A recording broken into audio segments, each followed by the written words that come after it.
Well guys, for those of you who have been subscribers to the channel for a very long time, you guys know about the curse of the Pontiac sound systems. And that curse does not stop here.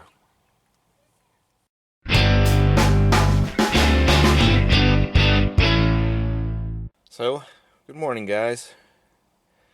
It is very wet and very cold this morning. And we already tore the inside of the Aztek apart. So I bought the battery yesterday, in fact. So we bought a battery for the car. And just out of curiosity, because I hadn't really messed with anything yet, I decided to come out here and check out the stereo system. Now, this is the 6-disc CD changer, and we also have the 10-speaker Pioneer audio system, which was the premium sound system for the Aztek. So, thought I'd come out here and play around with it and see how it sounded and stuff. Unfortunately, I killed the battery because I didn't want to run the car, and I didn't really think about that, being that it's a used battery, so who knows how good it really was. So we're gonna have to go back to the jump start procedure and start the car up for a little bit, but that way I could show you guys what the issue seems to be. But you know, since I've had an Aztek before, this is no this is no stranger to me on how to get everything opened up.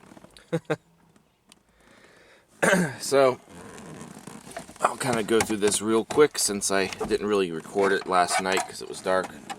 Here's the center console. So, you know, it obviously goes on like this. So the way to get this thing off is not this screw, but this little screw here. This little tiny screw here. This goes in that little hole down here in this bottom cup holder. So once you undo that screw, that's all it takes, and then you could just pry up around the edges, and then this comes right up like that. So that's not that hard. And then that has to come out first. You can't just take this thing off. But then this is the entire, you know, cover. The shifter's in the way, but that's the entire cover there. There's 1 and 2 screws that are down at the very bottom. You know, they wrap around the edges. You undo those 2 screws, and then you could just pry this thing off. Shifter has to be out of park, of course. And then there you go. And then 1, 2, 3 screws hold the stereo in. Not much slack at all, so you kind of have to go off to the side, but there's obviously just 1 wiring harness and then your antenna if you want to get it out.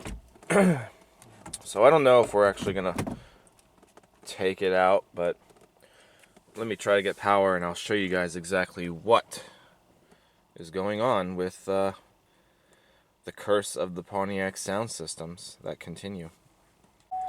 It really is hard to try and get a good contact with these cables on there.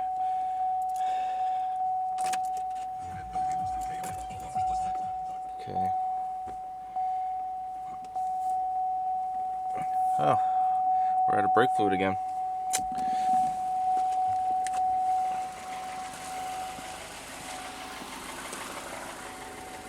There's still half a container in there. Make sure my transmission fluid catches there.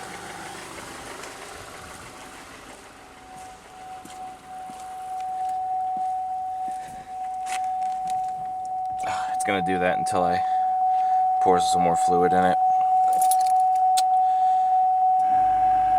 That air compressor. That probably killed it last night too. Okay, let's see if it'll start.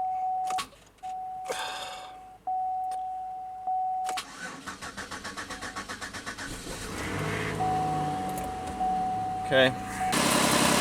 All that transmission fluid's burning off. You can hear the training fluid under there. Okay, so when you put the stereos on, I'm sorry about the dinging noise. I don't think it'll shut off right away if I add fluid to it. I want the battery to kind of sit there for a second. So, if you put the CD player on, you can see the slots, and I kind of wonder if the slots are messed up. So I might actually take this in the house and try and mess with it. But you hit load, and it says wait, and then it says insert CD1.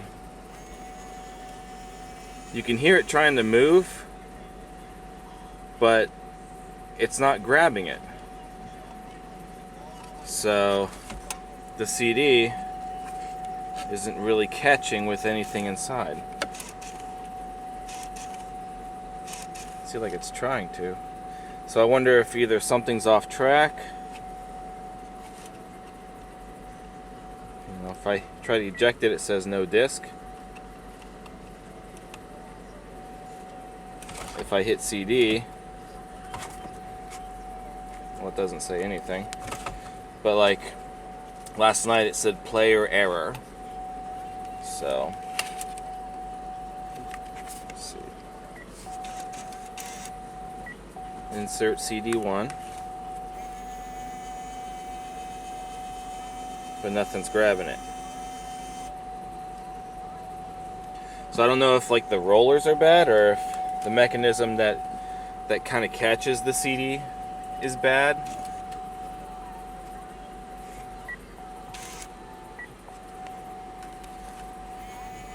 You can hear it trying to grab it.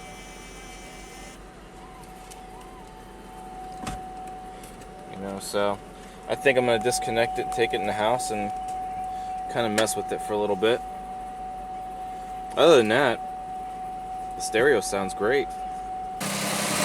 Oh, the tranny fluid is burning on that. You can hear the transmission fluid get spewed out.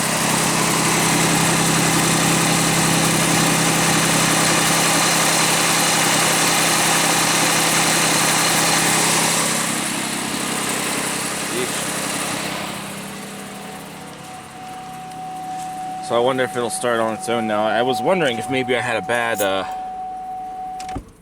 yeah, see? I lose all power when I turn this car off. So I don't know if it's got something to do with that negative connection. I don't think the negative's on there very good. I really don't. Because I can't get to it well enough and it doesn't want to turn.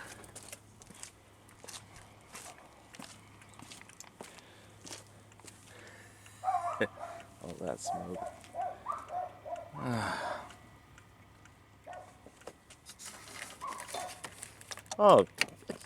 It's off. What the heck? It's a wonder why it wasn't working. So, see, it's so hard to actually get your tool in there.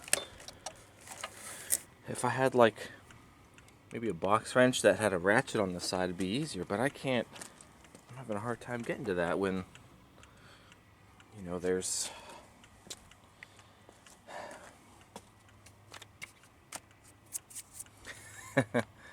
all that transmission fluid all over the exhaust from putting it back in the other day.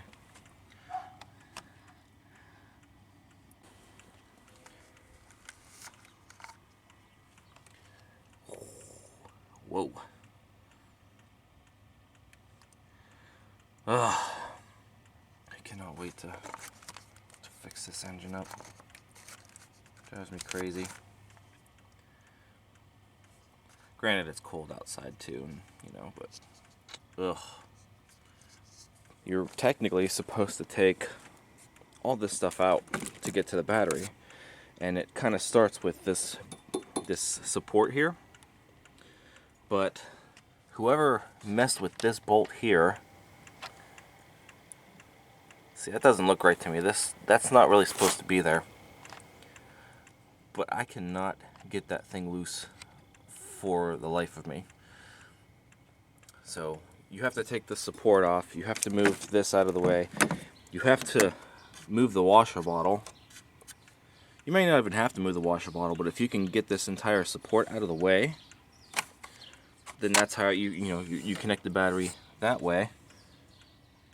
So I don't know, but I'm not having much luck trying to get this negative ground on there. So you can even hear it in the computer or the box. You can hear when it has power and such. You can't twist it, or can you? So I don't know. I can't get it to stay on. So I just don't know what to do. Now, for those of you who don't really understand how an in-dash 6-disc CD changer works, it's actually pretty simple, or pretty awesome. It's similar to like an old jukebox and stuff. So like the CD, kind of goes in. It won't let me put it in now. But the CD goes in, and each CD kind of goes into these little slots in here, 1 through 6. And then there's an arm somewhere in there that swings out. It swings into the center here, and the top of the arm is like your support, and then the bottom of the arm is the actual motor and the eye for the CD. So it swings out and it plays the disc. And then whenever you want to change your disc and stuff, these compress and they move upward and such to this little gap here probably. And then the arm comes back out and it plays the next disc. So it's really cool. I wish I could get it to work and we can kind of look at it from here. Now, based on the cover of the top of the stereo, September 23rd of 2000. So this is indeed the original CD player that came with the car. 17 years old. The display still works. All of the lights light up. So I mean, this is really the only thing on the car as of right now that I'm really bummed out doesn't work. Because it's like the Pontiac Stereo Curse has returned. I had it enough with the Grand Prix, and now I seem to have it with my tech. As you know me, I'm a sucker for the factory stereos. I don't want to put an aftermarket in there, even though this one doesn't work, and I know a lot of you guys in the comments are going to suggest that I buy an aftermarket stereo. Nope. My Aztek came with a 6-disc CD changer, and it will stay with its original 6-disc CD changer. With the help of another 6-disc CD changer. So, as you can tell, I went back to the junkyard and I got one 6-disc CD changer from another Aztek. This one is from 2003. So it's, obviously newer. It was in an 04 Aztek. Probably the one that had the leather and the tan exterior, and probably the one that got rear-ended, since it was a really nice one. So what my plan is we're going to, unfortunately, we're not going to use this whole stereo. I want to take the drive out of this one and get rid of this one, because it's no good. It's not working. So yeah, that's what we're gonna do. Now, I have heard that we can do this because we're not really taking any of the chips out of this one. So like everything from the bottom here is going to be. What are you doing? He has a milk ring. Oh, he found a milk ring. He brought it to you. Anyway, so anyway, we're leaving the actual circuit board and stuff down there. We're gonna take this one, just in case. But that should all still be programmed correctly to the vehicle, and therefore we don't have to have this reprogrammed. So for the most part, the drive should just be a plug and play. We're just going to look at how to get this, how to take this out. And it's actually not that hard. This is actually a pretty simple stereo to work with. So the first thing we're going to do is obviously get the top off of this one. Oh, the tag's still stuck to the bottom of that. And to get the top off, it's just like any other stereo for the most part. However, the very back does have one little screw that we have to take care of, and that is, that'll work with a 3/16 socket. So we're going to take that. Trying to do this one-handed is a treat. There we go.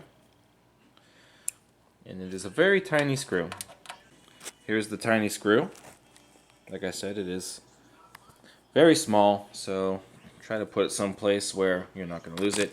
Now you can take your screwdriver, your flathead, and start prying up around these edges here, where these little openings are.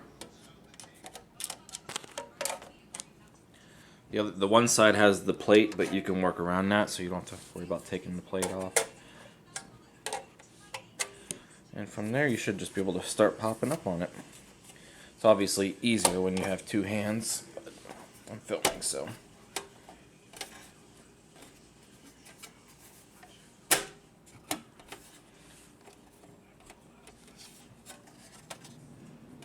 Oh, there we go. Well, it does look slightly different, doesn't it? I wonder what the deal is. So, well, I'm gonna try it anyway. We'll see what happens. But it does look like it may have been slightly modified from over the years. The inside looks the same.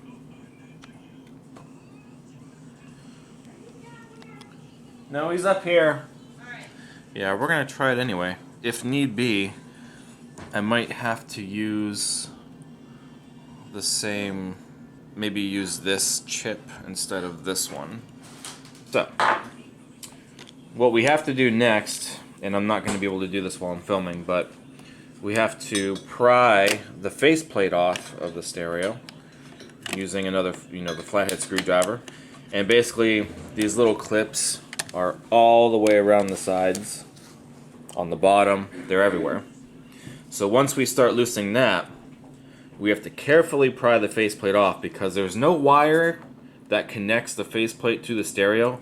It has prongs behind the face that actually plug into the circuit board itself, and we don't obviously either want to break or bend the prongs behind there. So that's going to be our next step. I already unpried all of the sides, so this is the faceplate. Once it's pulled off, like I said, the prongs go directly into the circuit board.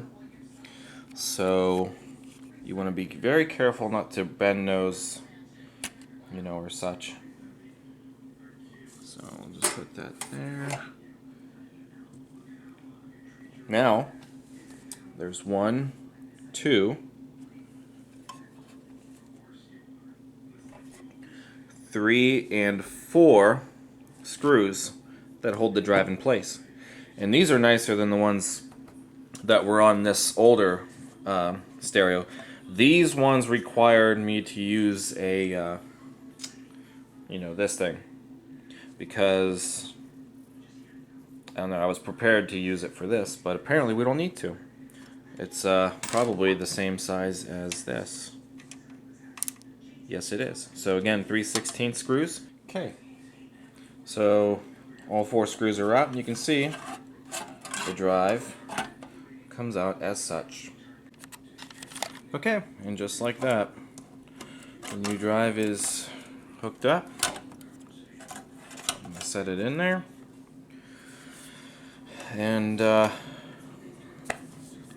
now we're gonna go outside and actually plug it in before I even put the rest of the stereo back together. Of course, I'm gonna have to retake this off, obviously, but here's the shell of the other one,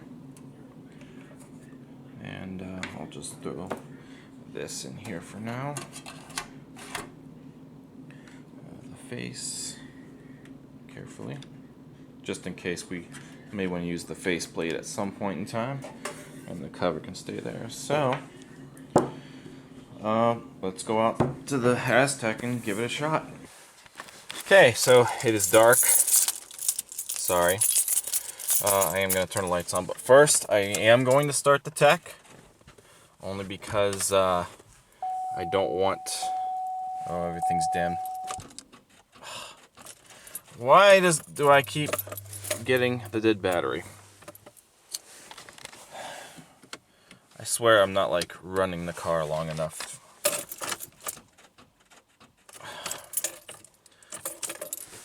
Or I'm still having a problem with the negative ground. Well, the good news was when I plugged in the CD player, everything reset. So I heard the disc change, you know. So it sounded like it was resetting all the trays and such. Gets warm in there quick, doesn't it? Wonder if that's normal. Anyway, I guess I'm gonna have to jump it. Okay, I got it running. Please disregard the low brake fluid warning. I'm sorry. I thought maybe I had enough in there. So, okay, so the faceplate's on and such. Okay, here we go. I'm gonna use the same CD that I had yesterday. Changer full. Oh, that's not a good sign.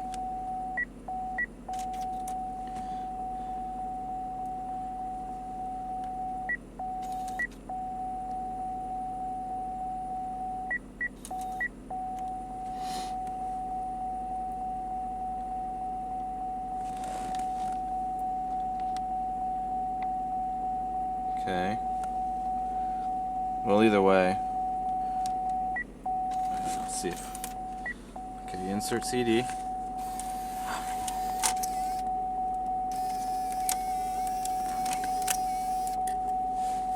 Well, that's a good sign at least.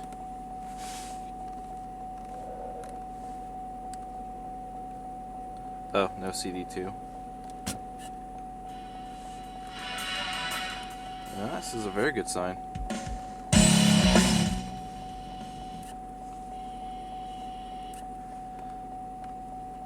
Okay, so if we load another CD, I'll use the other one. Hopefully it works okay.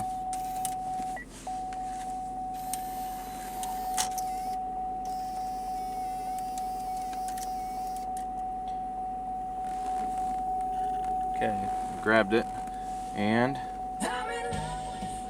it's playing it.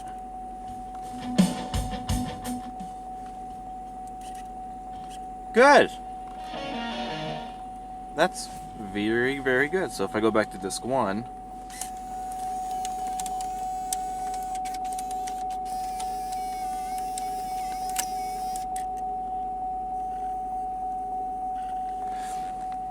awesome. So I'll probably just have to reset the rest of the trays then by just hitting eject, I suppose. So if we eject this one,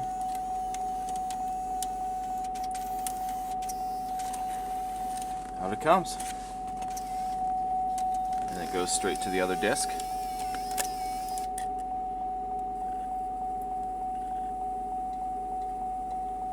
Awesome.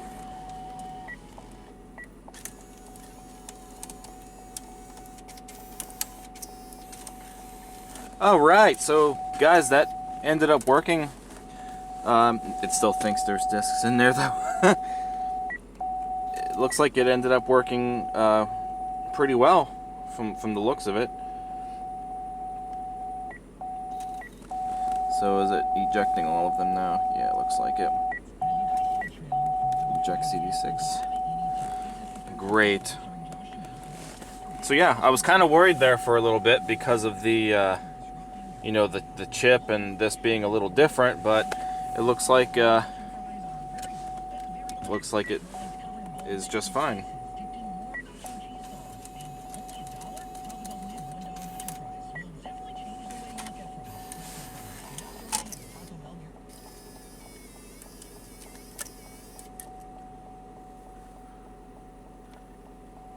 Awesome. Okay. I'm going to shut it up now. Let me get this out just in case. And I'll put the rest of it back together tomorrow, I suppose. It's snowing now anyway, so. Okay, so we still have power, so that's good. So the battery's still hooked up, so it must have just been dead from, you know, sitting. It has been cold and such, and I obviously don't start this car enough, so it probably does not have, you know, that good of a power supply as at the moment. So, well, that's another thing fixed. Another thing that we were able to fix with the tech. Try to start one more time. Yeah, it starts fine after a while like that, so. Yeah, I don't know.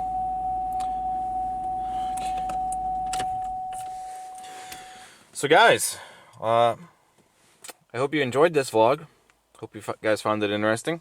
Don't forget to give it a thumbs up. Don't forget to comment and subscribe.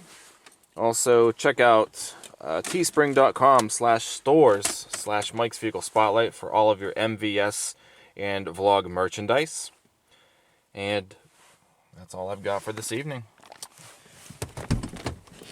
Oh, yep, the snow is back. It's sleeting right now. Can't tell, but it is. That's it. I'll see you guys next time. So thanks for watching.